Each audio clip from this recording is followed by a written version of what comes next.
Assalamualaikum warahmatullahi wabarakatuh.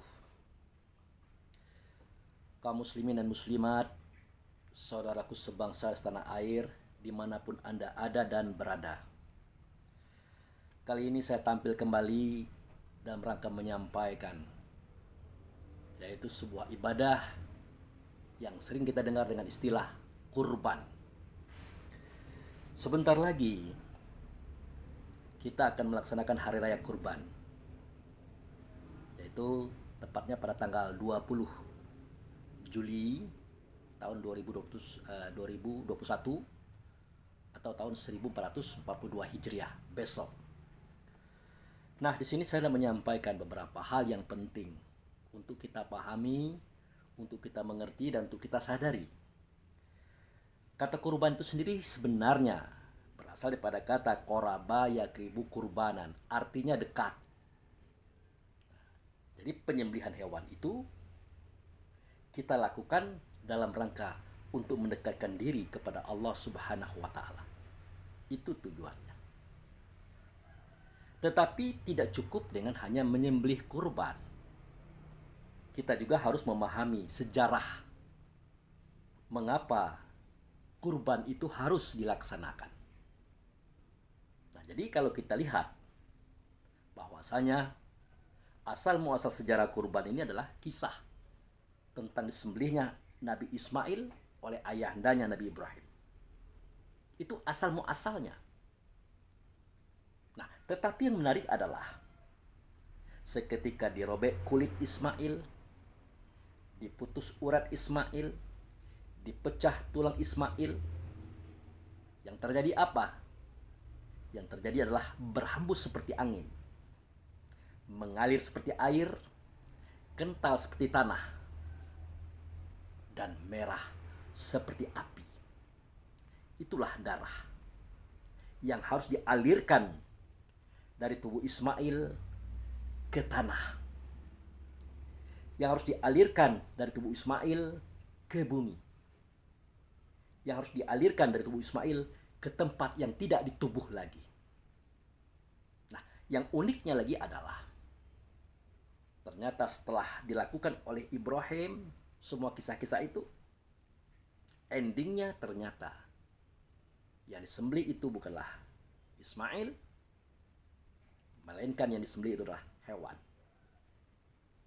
Jadi Ismail seakan-akan berubah menjadi hewan. Nah, sebenarnya maknanya tidak seperti itu. Nah, seketika kita merobek kulit kambing, memutus kulit kambing, memecah tulang kambing, menghembus dia seperti angin, mengalir dia seperti air, kental seperti tanah, merah seperti api, yang keluar dari hewan yang bernama kambing tadi, pada hakikatnya itu adalah mengeluarkan sesuatu yang ada pada diri Ismail. Apa itu? Anasir angin, anasir air, anasir tanah, anasir api. Itu hakikatnya kita melaksanakan kurban atau usaha pendekatan kepada Allah Subhanahu wa taala.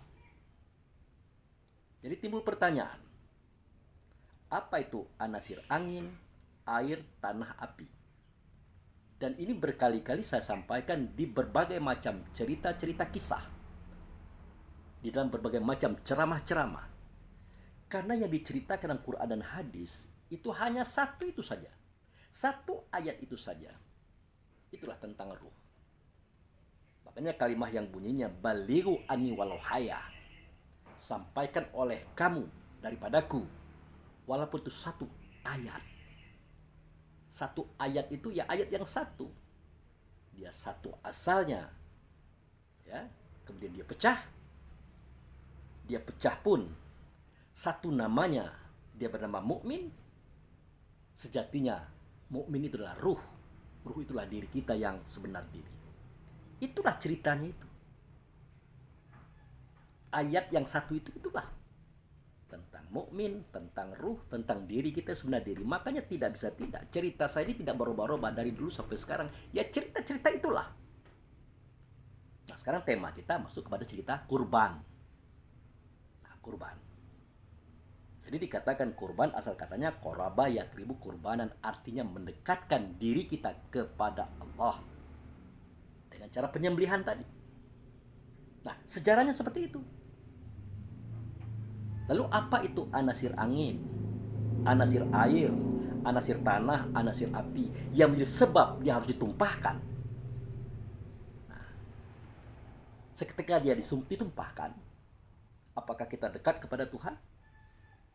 Jelas, pasti kita akan dekat kepada Tuhan. Kenapa sedemikian?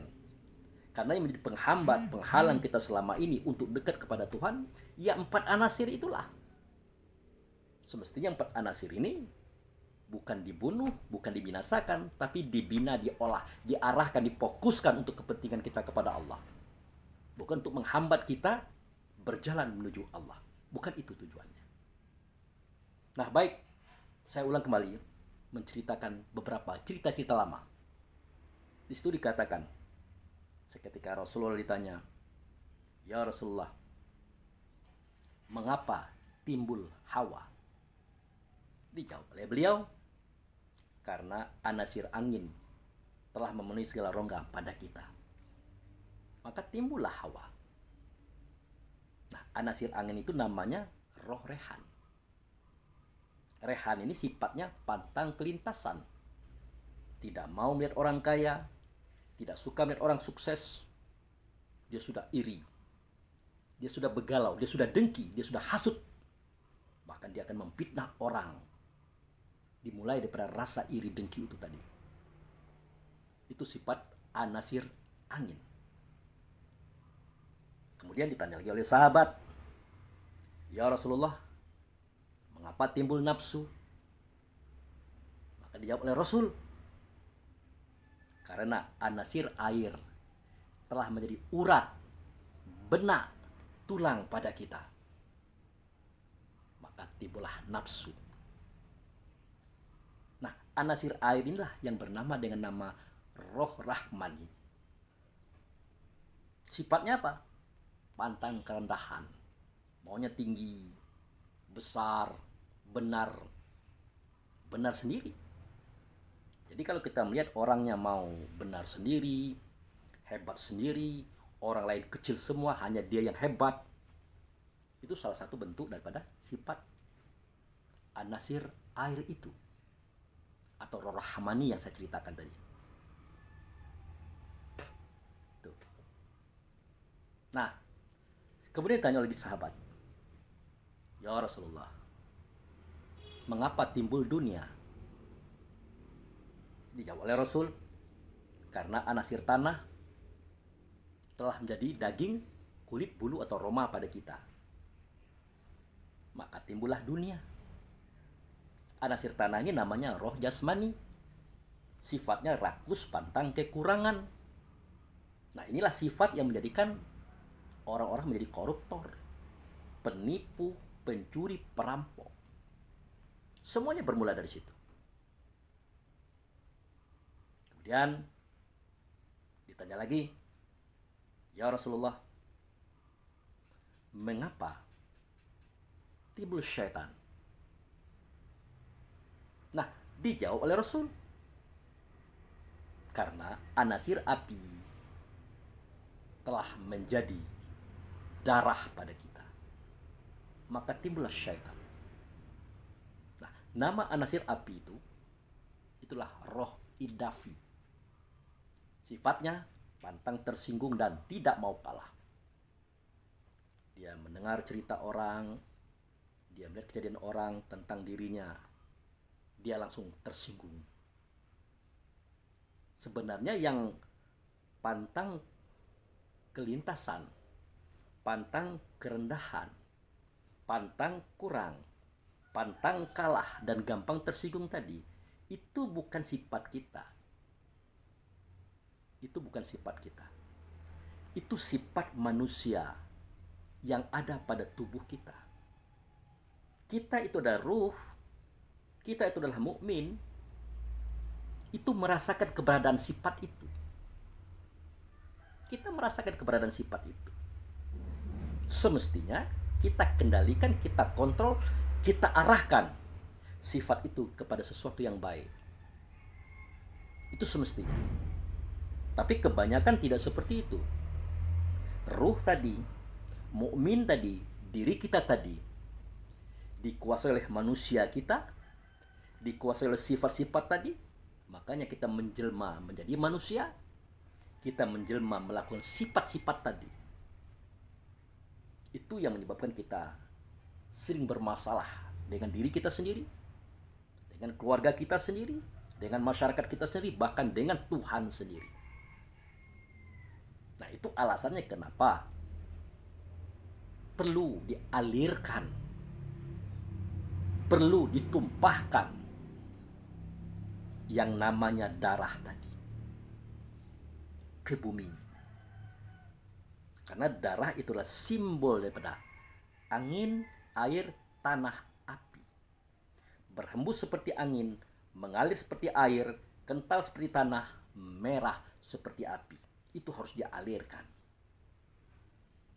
Sehingga dia bisa menjadi sesuatu yang menyuburkan. Artinya baik tujuannya. Nah, itu alasannya. Nah, kalau pada diri kita itu sifat pantang kelintasan, pantang kerendahan, pantang kurang, pantang kalah. Yang 4 sifat ini memunculkan 10 sifat.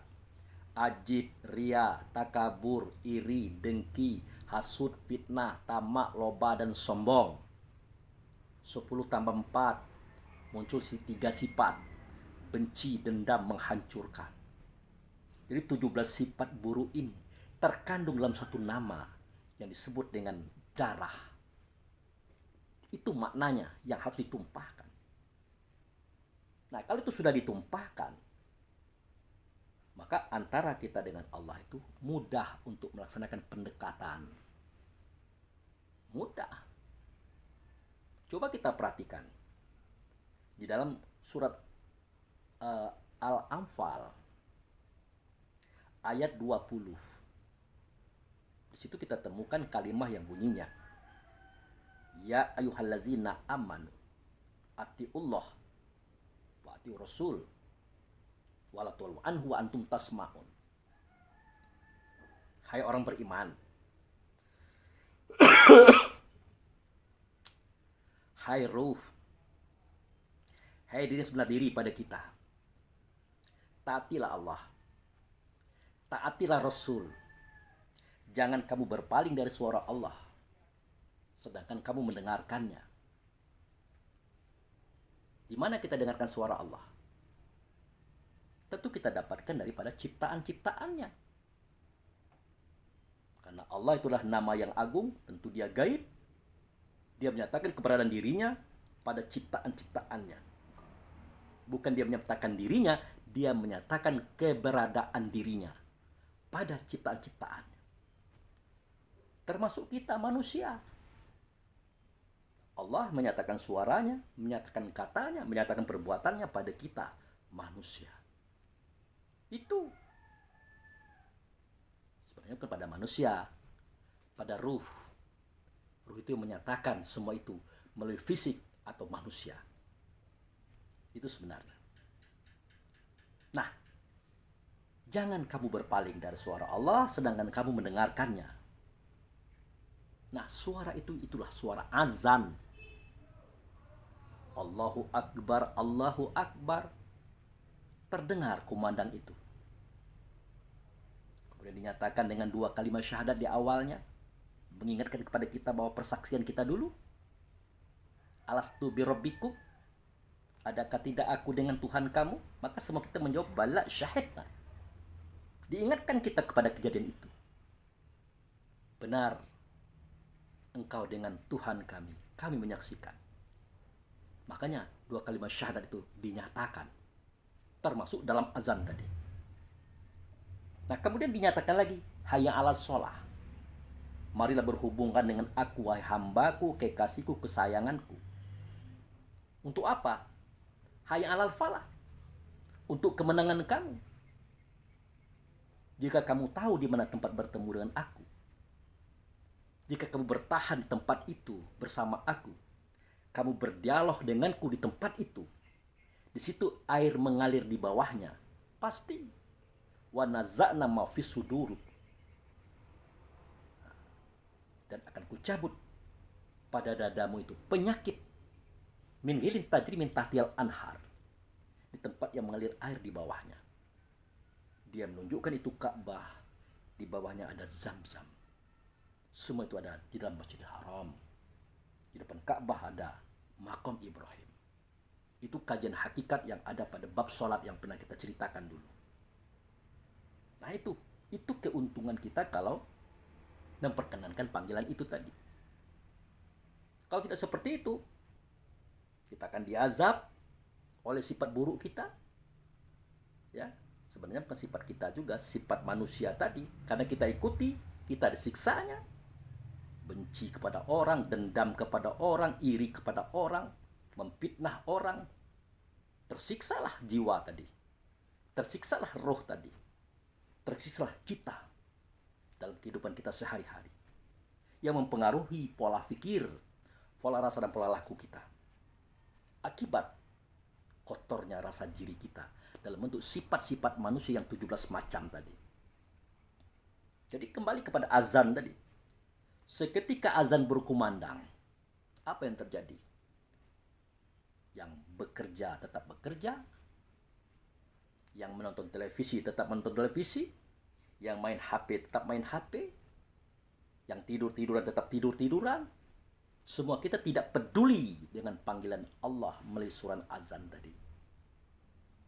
Kenapa mereka tidak peduli? Karena mereka dihambat oleh kepentingan hawa nafsu dunia syaitannya tadi.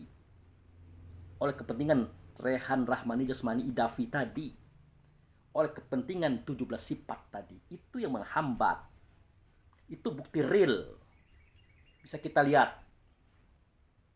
Makanya kata Rasulullah, perlu ditumpahkan, perlu dialirkan sehingga dia tidak menghambat. Caranya bagaimana? Nah, kalau cara Allah mengajar Ibrahim ya disembelih anaknya sebagai gambar. Dirobek kulit Ismail, diputus urat Ismail, dipecahkan tulang Ismail. Maka berhembuslah seperti angin, mengalir dia seperti air, kental seperti tanah, merah seperti api. Itulah darah Ismail. Itu cara yang diajarkan Allah kepada Ibrahim. Tetapi sangat tidak logis sekali seandainya agama ini mengajarkan hal seperti itu. Maka dipermudahlah agama ini dengan cara menggantikan Ismail, dengan cara menggantikan diri kita dengan menggunakan hewan bernama kambing, kibas, sapi, kerbau, onta. Itu dalam rangka mempermudah. Tetapi paham dan maknanya sama, tujuan akhirnya sama. Itu dimudahkan oleh Allah untuk kita. Makanya dikatakan, bunuhlah dirimu. Sesungguhnya tidak banyak orang yang berani melakukan itu. Seketika mereka berani, maka mereka akan mendapatkan manfaatnya bersama Tuhan. Itu isi kitab Quran loh. Tapi yang disebut dengan membunuh diri di sini bukan diri pada diri, bukan diri hakikat, tetapi kecenderungan diri yang bernama manusia tadi, sifat buruk tadi. Itu yang harus ditundukkan, dilemahkan, diatur, diarahkan. Itu semestinya. Nah, jadi Allah mempermudahkan agama ini sebagai ganti kita disembelih, maka sembelihlah kambing, domba, kibas, sapi, kerbau, onta. Hukum hakikat akhirnya sama. Sama dengan menumpahkan sifat buruk yang ada pada diri kita masing-masing. Itu tujuan kurban. Nah, oleh karena itu, saudaraku kaum muslimin dan muslimat, saudara sebangsa setanah air, apakah kita tidak ingat bagaimana mungkin hewan yang bernama kambing, domba, kibas, sapi, kerbau, onta ini dia mau dipotong begitu saja. Bagaimana mungkin? Bukankah dia makhluk juga? Dia juga ingin hidup. Kok dia mau saja dipotong? Dijadikan alat persembahan dalam ibadah kita. Kemudian dagingnya kita makan lahap. Bersenang-senang kita dengan kenikmatannya. Kok dia mau saja? Di manakah letak keadilannya Allah dalam persoalan ini? Jelas tidak adil. Jelas tidak adil. Kalau kita tidak tahu sejarahnya. Ternyata Allah Subhanahu wa taala sudah membuka sejarahnya itu. Dalam surat Al-Ahzab ayat 79. Ya, di situ dikatakan, "Inna aradnal amanata 'alal sawamawati wal ardi wal jibali fa abaina ayyahmilnaha wa ashfaqna minha wa hamalahal insanu innahu kana zoluman jahula." Ini surat Al-Ahzab ayat 72.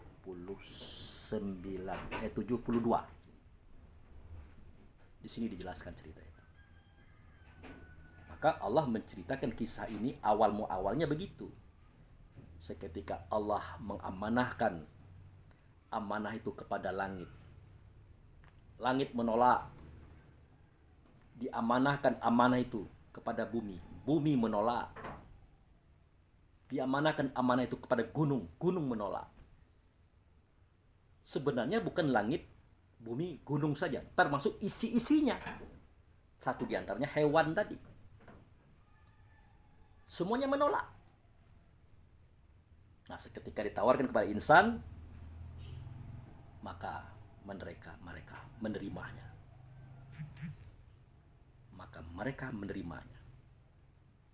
Lalu apa alasan mereka menolak amanah itu? Ya takut tidak bisa melaksanakannya. Karena amanah itu berat. Apa itu amanah?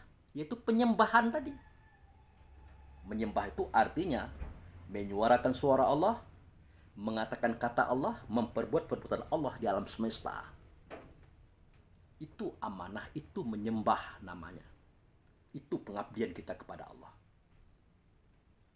Jadi kalau kita dengar kalimat kuliah ayuhal kafirun, la a'budu ma ta'budun wala antum abidu ma a'buda. Nah, kata sembah dalam ayat ini bukan berarti sholat,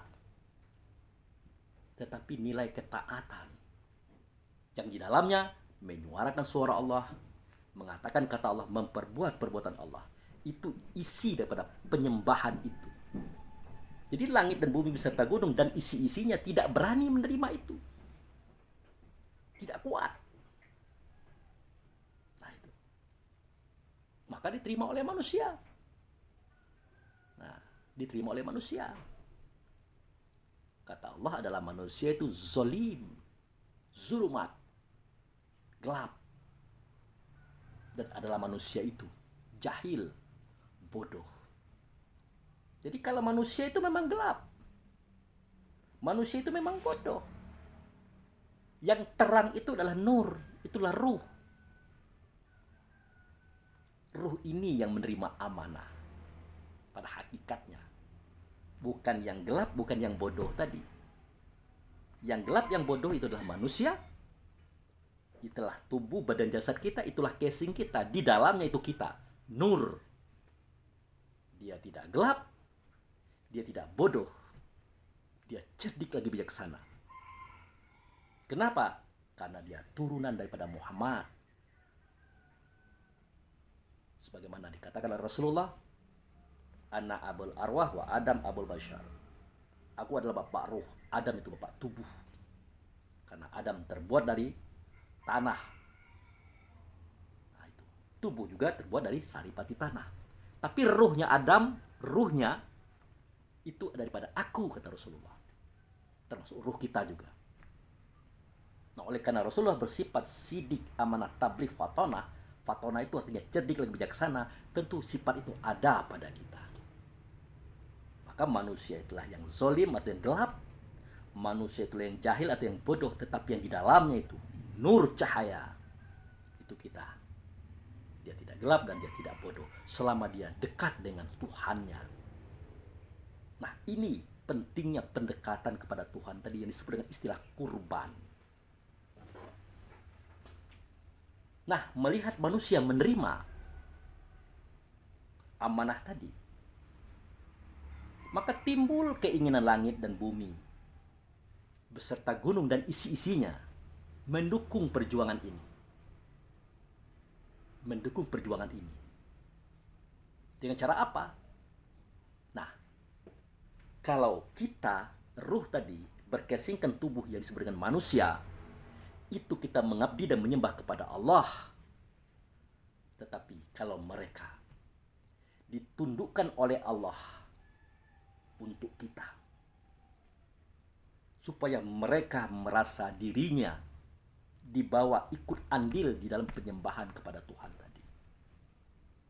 Itu alasannya kenapa langit itu ditundukkan, bumi itu ditundukkan, gunung itu ditundukkan, semua isinya ditundukkan kepada kita, karena mereka juga ingin mengabdi kepada Allah dengan cara mengabdi kepada kita, hamba yang alam dada ini. Itu tidak lebih daripada itu. Makanya setiap pemanfaatan langit, pemanfaatan bumi, pemanfaatan gunung, pemanfaatan hewan-hewan, tumbuh-tumbuhan, sayur-sayuran dan buah-buahan yang ada dalam semesta ini, wajib hukumnya dengan Bismillahirrahmanirrahim. Dengan tata krama dan etika yang baik dan luar biasa, luhur daripada Rasulullah. Wajib hukumnya kita lakukan itu. Dan tidak sembarangan. Nah, ini tidak. Kita lakukan ini sembarangan. Tidak dengan bismillah, tidak dengan rasa batin diri kita.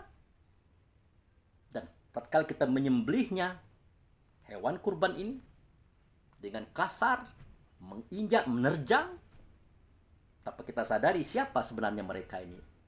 Ada apa mereka mau untuk kita sembelih, kemudian dagingnya kita makan dengan nikmat dan lezat. Apa rahasianya ini? Kenapa mereka mau? Nah, ini nanti akan kita sampaikan pada sesi kedua, pada video berikutnya. Demikian, terima kasih. Assalamualaikum warahmatullahi wabarakatuh.